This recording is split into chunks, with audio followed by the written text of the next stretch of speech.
Hello everyone, welcome back to Life, Love and the Pursuit of Real Estate. For those of you that have not met me before, my name is Michael Biviano. I run a property development company. The reason I'm doing an intro a little bit different to normal is that I've had quite a few people ring me directly over the last few weeks after seeing the great work that John's done from Monarch Digital, putting our videos on. I've had about half a dozen calls requesting that I do some talks. So I'm not so much big into that, but at the end of this year, I'll be looking at starting that up again after I release my first book. Anyway, aside from the sales spiel, I'd like to quickly talk about the market and what I think is going to happen from now to the end of the year. So my first thing is I believe that there'll be no alteration with interest rates, and even I believe that if the government have an inclination, or the RBA have an inclination to raise rates because inflation is starting to peg up a little bit, I don't believe that will happen. I believe that from what I can read so far, that inflation seems to be sort of level pegged at the moment.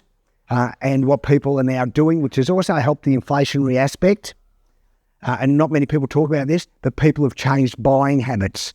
So instead of buying the $16 cornflakes, they're now buying the generic label for $8. So from an inflationary effect, that does have an effect down the line, which has also contributed to inflation dropping or stabilising, as they call it. So what does that mean for the people that are in the property industry like us? Whether you're an agent, a buyer, a seller, or a developer. So what we do here is we look at many things. We look at where there's infrastructure money spent from federal and state governments.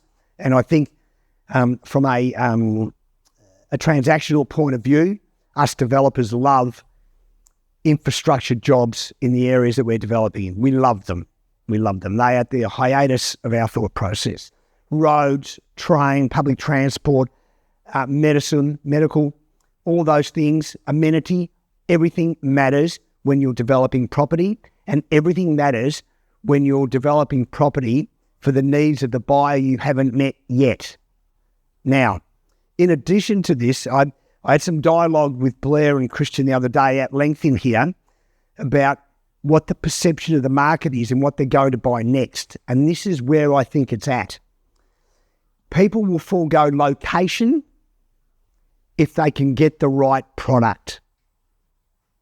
And even if they have to pay a touch more, they would prefer not to. But if they have to pay a touch more, but they get the right amenity in the house or the unit or the apartment that they want, they will forego their initial volition in relation to buying in a particular area. So if they were looking in suburb A, but suburb B had exactly what they wanted and suburb B was 10 kilometres away, there is a stronger chance today than any other day in selling history in my mind that they would go down to B because the house is right.